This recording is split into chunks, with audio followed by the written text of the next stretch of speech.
اعوذ باللہ من الشیطان الرجیم بسم اللہ الرحمن الرحیم ربی اشرح لی صدری ویسر لی امری واحلل عقدۃ من لسانی یفقہوا قولی۔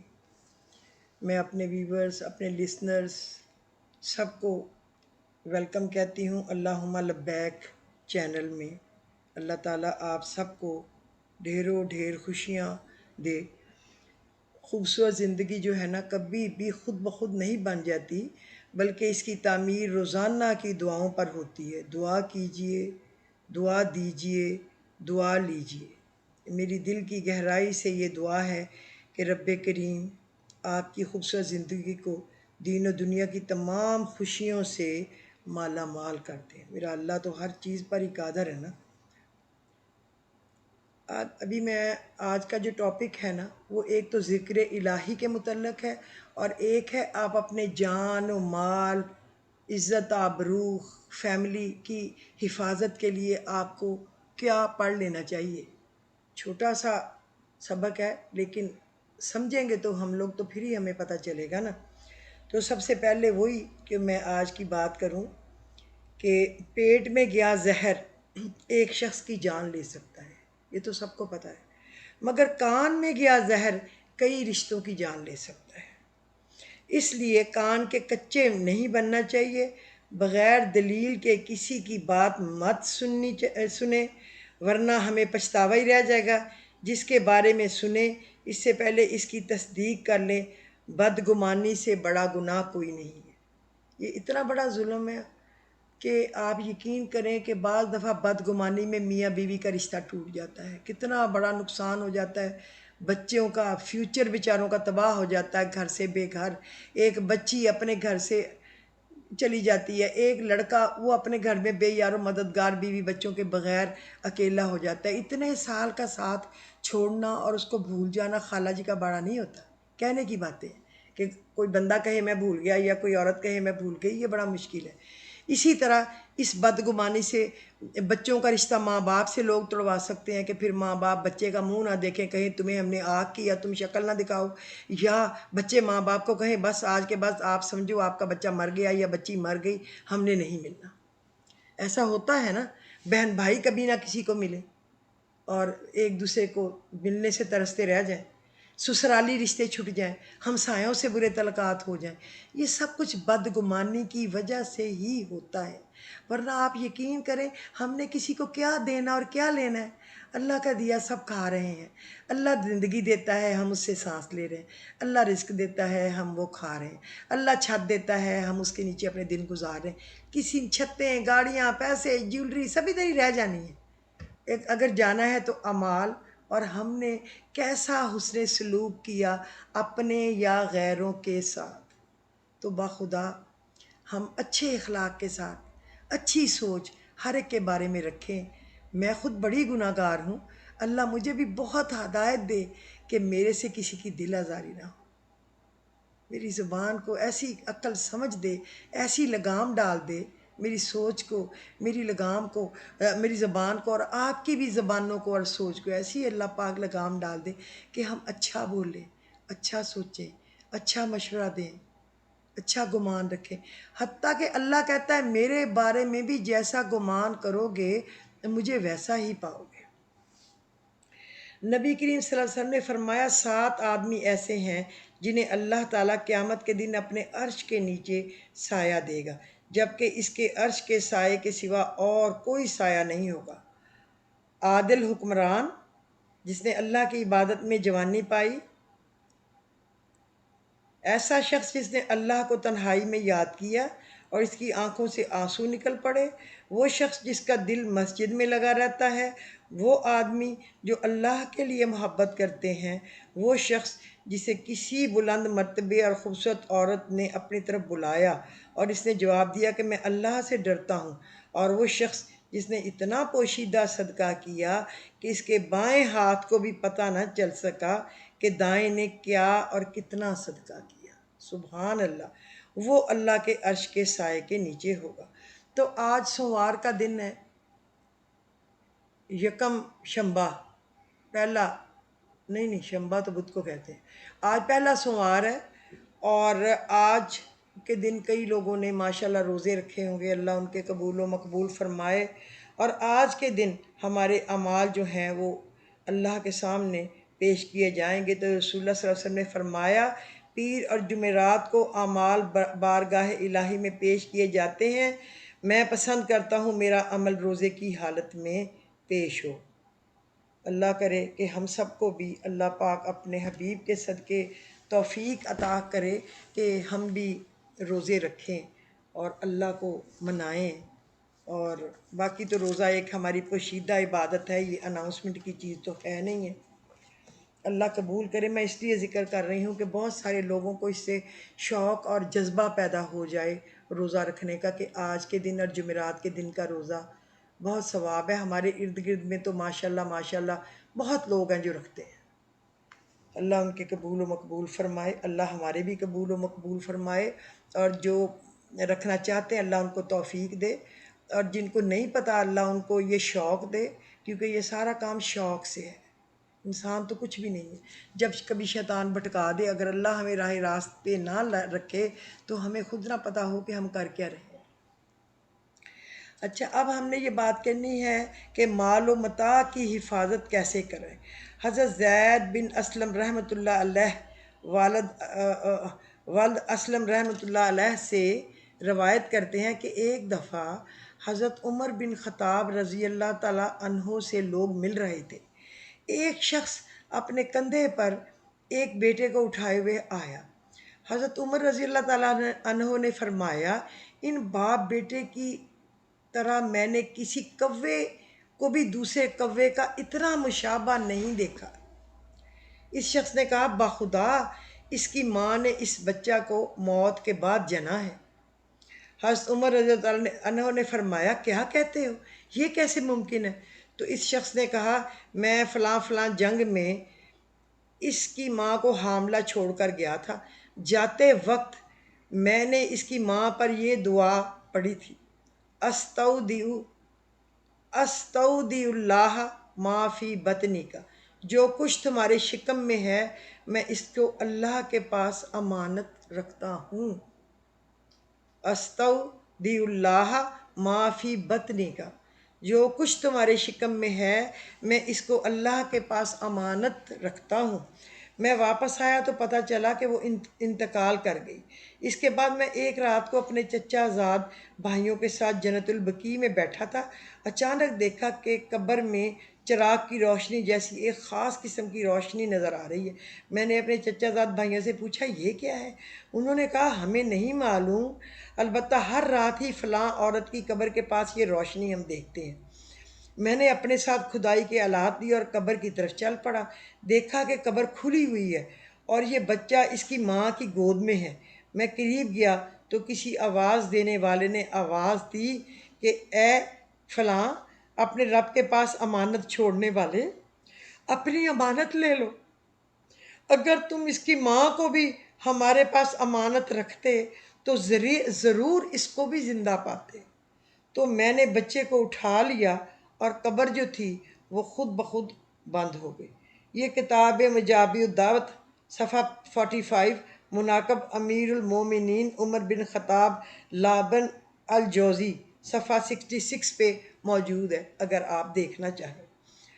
استودع اللہ ما فی بطنی کا، اس کا مطلب یہ سمجھ آئی کہ آپ جس چیز کو بھی اللہ کے حوالے کر دیں نا، امانت کر دیں، اپنے گھر کی چیزوں کو، گھر والوں کو، بچوں کو، بیوی کو، خاوند کو، ماں باپ کو، بہن بھائیوں کو، تو وہ انشاءاللہ تعالی اللہ کی حفاظت میں ہو جائے گی۔ میں آپ کو اس کی پکچر بھیجوں گی، تو آپ بھی یوں اپنی چیزوں کو حفاظت میں کرنے شروع کریں۔ دیکھیں جو واقعات ہو رہے ہیں، کوئی گاڑی میں باہر نکلے، کوئی بینک میں جائے آئے، کوئی کہیں اور ایسی جگہ جائے، خطرات تو ہیں نا، کیونکہ شیطان جو ہے نا وہ بھی بیچ میں ہی ہے، اور اللہ کے نیک لوگ بھی بیچ میں ہی ہیں جن سے یہ دنیا چل رہی ہے۔ اللہ ہمیں اچھے کام کرنے کی، اچھی چیز بتانے کی، اس پہ عمل کرنے کی، کوئی بتائے تو اس کی بات یاد رکھنے کی بھی توفیق دے۔ میں بڑی محبت سے آپ کو بتا رہی ہوں۔ اچھا، ایک اور، اگر کسی کا کوئی نقصان ہو جائے تو یہ کلمات پڑھے، جس کی برکت سے اللہ تعالیٰ اس کو اس کا نعم البدل عطا فرما دیں گے، بلکہ اس سے بھی بہتر نعم البدل عطا فرمائیں گے، کیونکہ اللہ کا نعم البدل تو بندے والا نہیں ہو سکتا، اس کا تو اللہ کی شان کے مطابق ہوگا۔ تو یوں پڑھنا چاہیے انا للہ و انا الیہ راجعون، اللہم اجرنی فی مصیبتی واخلف لی خیرا منہا، انا للہ و انا الیہ راجعون، اللہم اجرنی فی مصیبتی واخلف لی خیرا منہا۔ آپ کو اس کی بھی پکچر انشاءاللہ آ جائے گی اور ذکر گروپ میں بھی چلی جائے گی، اور اس میں بھی ہم ڈال دیں گے انشاءاللہ۔ ام سلمہ کے پہلے شوہر ابو سلمہ کا جب انتقال ہوا تو آن حضرت صلی اللہ علیہ وسلم نے ام سلمہ کو یہی دعا سکھائی تھی اور فرمایا تھا جس کا نقصان ہو جائے اور یہ دعا پڑھے تو اللہ تعالیٰ اس کو اس چیز سے بہتر چیز عطا فرمائیں گے۔ ام سلمہ فرماتی ہیں کہ میں اپنے دل میں سوچ رہی تھی کہ ابو سلمہ سے بہتر خاوند مجھ کو اور کون ملے گا، میرا خاوند تو دنیا کا اتنا بہترین خاوند تھا، اب اللہ نے مجھ سے لے لیا، مجھے کہاں سے اس سے بہتر ملے گا۔ لیکن مجھے رسول اللہ کی بات پہ یقین تھا، اگر آپ نے مجھے یہ بھروسہ دلایا ہے تو انشاءاللہ تعالی ہو سکتا ہے ایسا ہو جائے۔ اس واقعہ کو بھی کچھ ہی روز گزرے تھے کہ حضرت صلی اللہ علیہ وسلم نے مجھ سے نکاح فرما لیا۔ اس وقت مجھے معلوم ہوا کہ یہ اس دعا کی برکت سے ہے جس کا ظہور ہوا ہے۔ الحمدللہ، دیکھیں آپ کہ یہ کتنی بڑی دعا ہے، اس لیے اللہ پہلے تو کسی کا نقصان ہی نہ کرے، اپنے غیب اگر خدا نہ خواستہ کسی کا ہو تو وہ اپنے غیب کے خزانوں سے پورا کر دے، کیونکہ اللہ ہی پورا کر سکتا ہے اور ہم تو کچھ بھی نہیں کر سکتے۔ ہم تو مکھی کو اپنے منہ سے اڑانے کی بھی طاقت نہیں رکھتے، اگر اللہ ہمارے بازو کو شل کر دے تو ہم کس ہاتھ سے مکھی اڑائیں، کس منہ سے نوالا چبائیں، کس پاؤں سے چلیں؟ اللہ کی مہربانی سے ہم دیکھ رہے ہیں، چل رہے ہیں، کھا رہے ہیں، بے حد اللہ کا شکر کیا کریں، بے حد۔ اسی لیے یہ میں آج آپ کو ذکر الہی کی فضیلت پہ تھوڑا سا بتاؤں گی، تھوڑا سا پھر کسی دن بتا دوں گی۔ حدیث قدسی ہے، اللہ تعالیٰ نے فرمایا میں اپنے بندہ کے گمان کے ساتھ ہوں، جیسا وہ میرے متعلق گمان رکھتا ہے میں ویسا ہی ہوتا ہوں، اور میں اس کے ساتھ ہوتا ہوں جب وہ میرا ذکر کرتا ہے، چنانچہ اگر وہ اپنے دل میں میرا ذکر کرتا ہے میں بھی اپنی تنہائی میں اسے یاد کرتا ہوں، اگر وہ کسی مجمع میں میرا ذکر کرتا ہے اور میں اس کے مجمع سے بہتر مجمع میں یعنی فرشتوں کے مجمع میں اس کا ذکر کرتا ہوں۔ یہ صحیح بخاری شریف میں ہے۔ ایک حدیث میں آتا ہے حضور صلی اللہ علیہ وسلم نے فرمایا کیا میں تمہیں وہ عمل نہ بتاؤں جو تمہارے اعمال میں سب سے بہتر ہے اور تمہارے مالک پروردگار کے نزدیک سب سے زیادہ پاکیزہ ہے اور تمہارے درجات کو سبب سے زیادہ بلند کر دیتا ہے، تمہارے درجات کو سب سے زیادہ بلند کر دیتا ہے اور سونے چاندی کے اللہ کی راہ میں خرچ کرنے سے بھی بہتر ہے، اور اس سے بھی بہتر ہے کہ تم اپنے دشمن سے میدان جہاد میں مقابلہ کرو، پھر تم ان کی گردنیں کاٹو اور وہ تمہاری گردنیں کاٹے۔ صحابہ نے عرض کیا کیوں نہیں یا رسول اللہ، ضرور بتلائیے۔ آپ نے ارشاد فرمایا وہ عمل ہے اللہ کا ذکر، اور لا الہ الا اللہ سے زیادہ اچھا کوئی ذکر بھی نہیں ہے۔ لا الہ الا اللہ، لا الہ الا اللہ، لا الہ الا اللہ، یہ کلمات عرش کے گرد گھومنے لگ جاتے ہیں۔ سوچیں ذرا، ایک سبحان اللہ اور ایک لا الہ الا اللہ، الا اللہ کو ذرا اندر تک اللہ دل تک لے کے جانا چاہیے۔ حضور صلی اللہ علیہ وسلم کا ارشاد ہے کوئی صدقہ یعنی عمل خیر اللہ کے ذکر سے افضل نہیں۔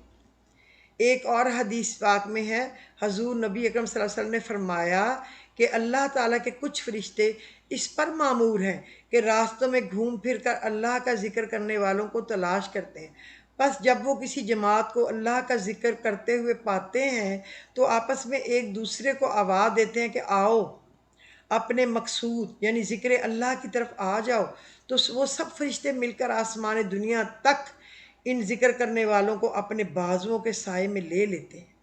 یہ بھی صحیح بخاری کی حدیث ہے۔ فرمایا نبی اکرم صلی اللہ علیہ وسلم نے اس شخص کی مثال جو اپنے رب کا ذکر کرتا ہے اس شخص کی ہے جو اپنے رب کا ذکر نہیں کرتا، زندہ اور مردے کی سی مثال ہے، یعنی ایک زندہ ہے اور نہ ذکر کرنے والا گویا مرا ہوا ہے، مردہ ہے۔ فرمان نبوی ہے کہ جب بھی کوئی جماعت اللہ تعالیٰ کا ذکر کرنے کے لیے بیٹھتی ہے تو فوراً رحمت کے فرشتے ان کو پروں اپنے چاروں جانب سے گھیر لیتے ہیں اور اللہ کی رحمت ان کو ڈھانپ لیتی ہے، سکون و اطمینان ان پر برسنے لگتا ہے، اور اللہ تعالیٰ ان فرشتوں سے ان ذکر کرنے والوں کا تذکرہ کرتے ہیں جو اس کے پاس موجود رہتے ہیں۔ ایک حدیث میں ہے، ایک صحابی نے عرض کیا، یا رسول اللہ صلی اللہ علیہ وسلم کہ معجب اسلام کے معجب اجر و ثواب احکام تو بہت ہو گئے، آپ تو مجھے کوئی ایسی چیز بتلا دیجئے جس کو میں مضبوط پکڑ لوں اور برابر کرتا رہوں۔ آپ نے فرمایا، تمہاری زبان پر برابر اللہ کا ذکر رہے اور وہ اللہ کے ذکر سے تر و تازہ رہے، اس سے بڑی کوئی بات ہی نہیں ہے۔ ایک اور حدیث میں آیا ہے کہ ایک صحابی معاذ بن جبل رضی اللہ تعالیٰ عنہ کہتے ہیں کہ آخری بات جس پر میں نے نبی کریم صلی اللہ علیہ وسلم سے جدا ہوا ہوں وہ یہ ہے کہ میں نے آپ سے دریافت کیا کون سا عمل اللہ کو سب سے زیادہ پسند ہے؟